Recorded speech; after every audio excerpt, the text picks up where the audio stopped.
Mr. 16 bars. That's real hip hop.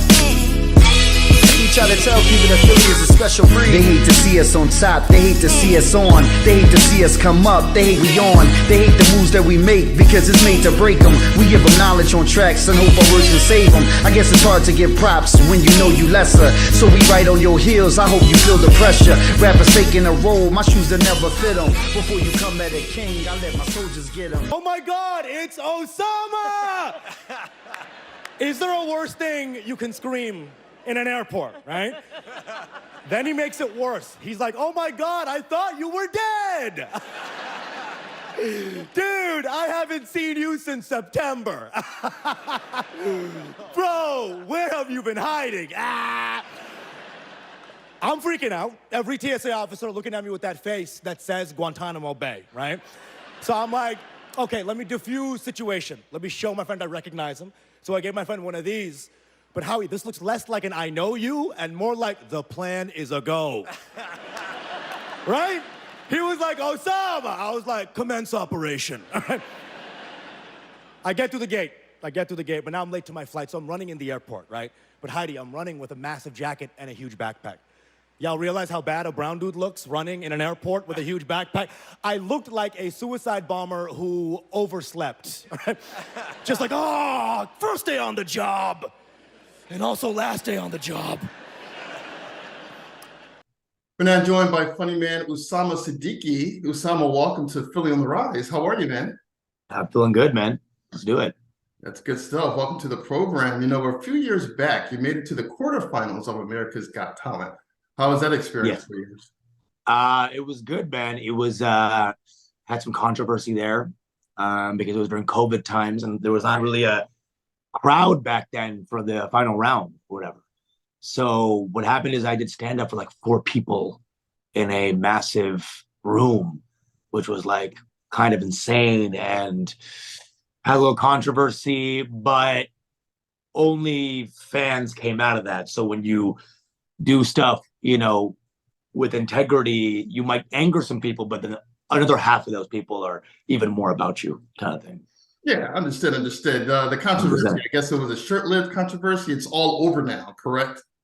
Oh, dude, it's been, oh my God. That was 3 years ago. I was terrified during the time. I was like, you know, oh dear, there goes my career, you know? But it was, people don't care about stuff for too long.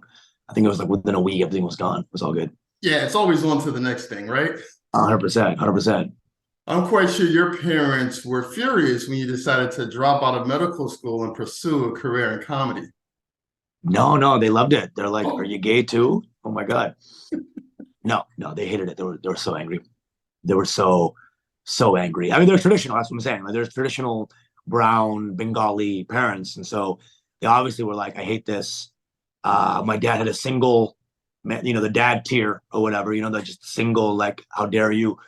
I kind of dropped him on him. I was like, I got the ticket to New York. I got into med school. I was going to do med school in Texas A&M.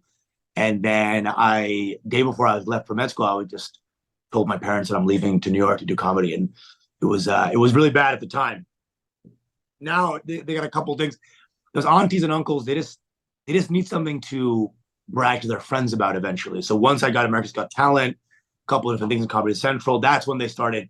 Because when the aunties and uncles come to them like, hey, I saw your son at this thing, that's when they're like, oh yeah, actually, I wrote for him or something, you know. Like they start believing in you once their friends give you the love.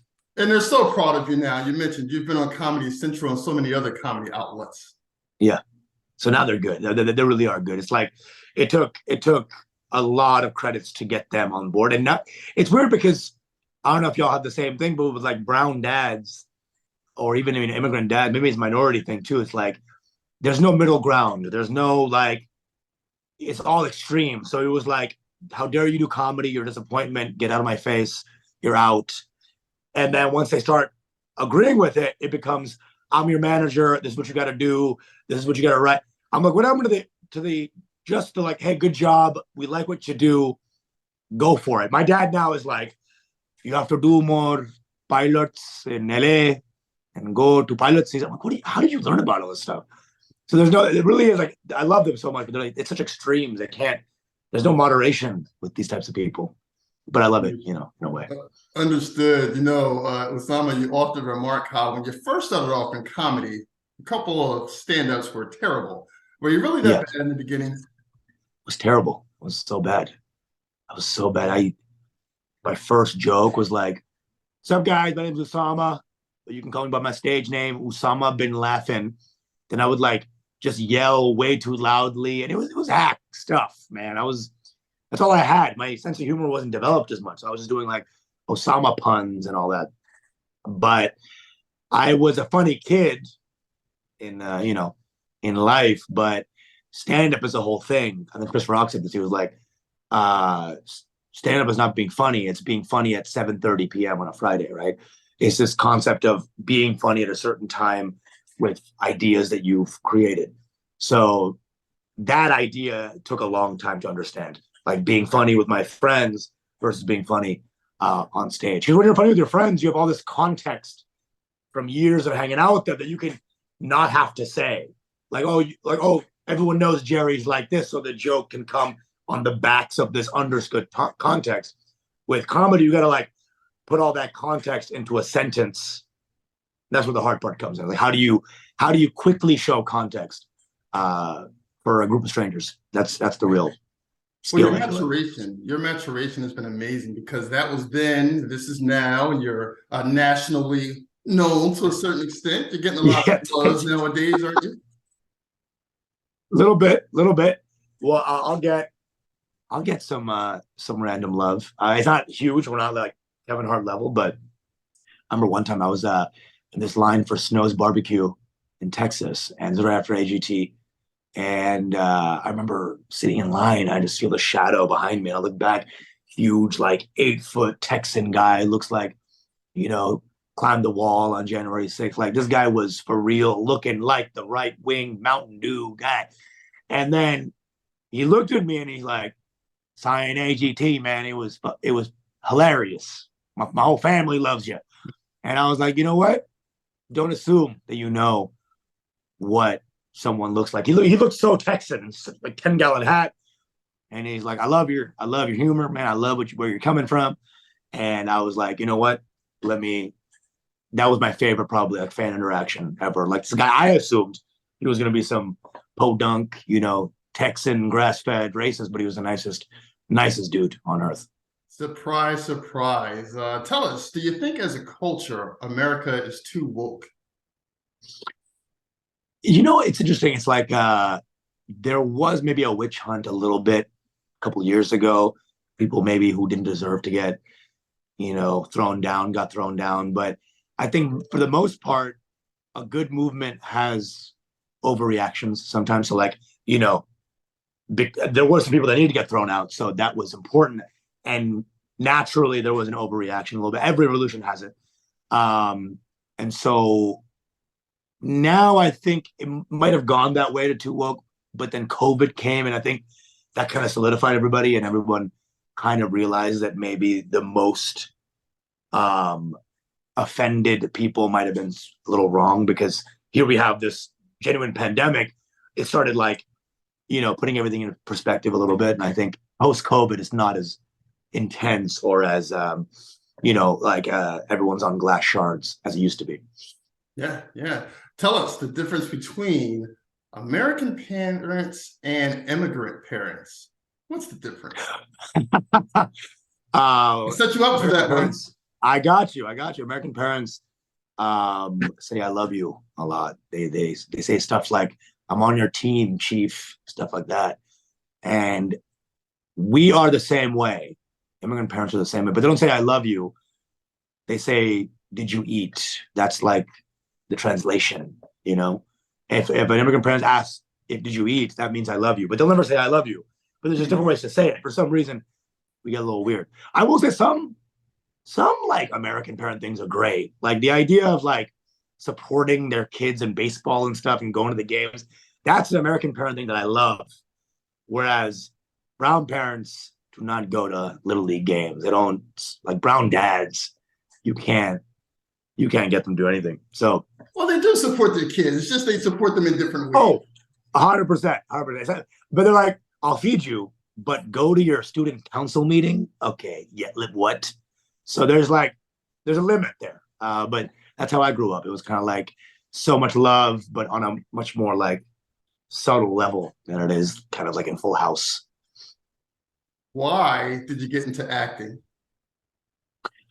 Comedy and acting the same kind of idea, right? It's like when you're doing comedy, you're kind of playing a character too, an exaggerated version of yourself. And so it's the same kind of thing, but acting is like you can use those same ideas, the performative ideas, and you still can create a different type of art with it. So I wasn't supposed to be an actor, but I kind of got into it after I started doing comedy, and you start unlocking different aspects of your character.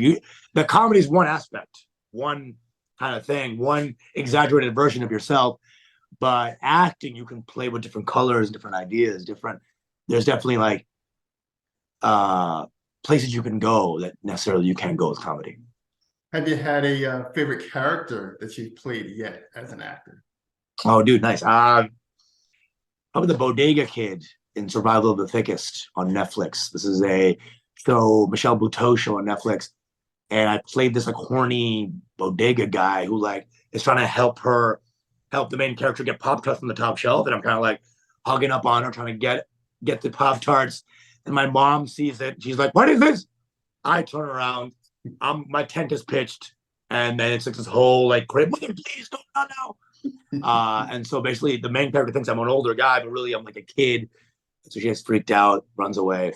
Got a lot of comedy there. A lot of like hilarious comedy comes in that scene. That's one of my favorite things. Because I like to be funny in my roles, and that was one of the first roles that I was like able to be hilarious in. We'll definitely have to catch that on Netflix. Tell us about your podcast. Yes. You're doing a podcast with your best friend. Yes, my bestie, part of. We do a podcast called Mango Bay. It's like basically, like we do like, it's like a brown-based podcast. We just kind of like talk about different, issues in the brown world, the South Asians. That's everywhere from Pakistan to Bangladesh to India, Nepal, Bhutan, Afghanis, Arabs. And it's just goofy. It's like, we just get, we get a little wild with it. I think a lot of minorities seem to be like, gotta be a model minority, gotta be like a nice boy, go into engineering. And we're kind of like, just weirdos joking off a little bit. And so you get that other side of the minority experience, just goofy dudes. And you realize it's like, you say brown stuff, but then, we get a lot of Mexican fans who are like, I totally got that. We got, black fans who are like, dude, that was insanely, true. Because I think all minorities and immigrant cultures kind of like have the same upbringing, our parents whipped our ass. We high, strict values, education, heavy duty on the family, values. And so it was like, you kind of get a sort of through line that everyone kind of gets a little bit. And what's the outlet for this podcast? Where can we hear it? Apple, Spotify, search at Your Mango Bay. That's YOURMANGOBAE on Instagram. Follow that. We got clips up there. We got YouTube full episodes. And then join the Patreon too. We get a little, exclusive content on there as well. Good stuff, man. Good stuff. November 19th, you will be in Philadelphia, Pennsylvania, my hometown. You're going to be performing at the Punchline. We're definitely excited to have you come. Have you been to the Philly area before? Yeah, I love Philly, man. Oh, good. I love Philly, man. Y'all are fun as hell. Y'all get belligerent sometimes in Center City. Center City gets a little intense.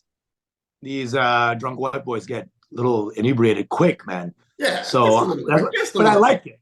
I like it. I like that Philly does that. I like that y'all have to grease your poles when y'all win. You know what I'm saying? I like that. Philly's a little wild, a little crazy, and the shows are just like that. The people are a little like, they won't just give it to you if they don't like you. But if you earn their love, they'll ride for you. So that's what I like about Philly. It's not a fake city.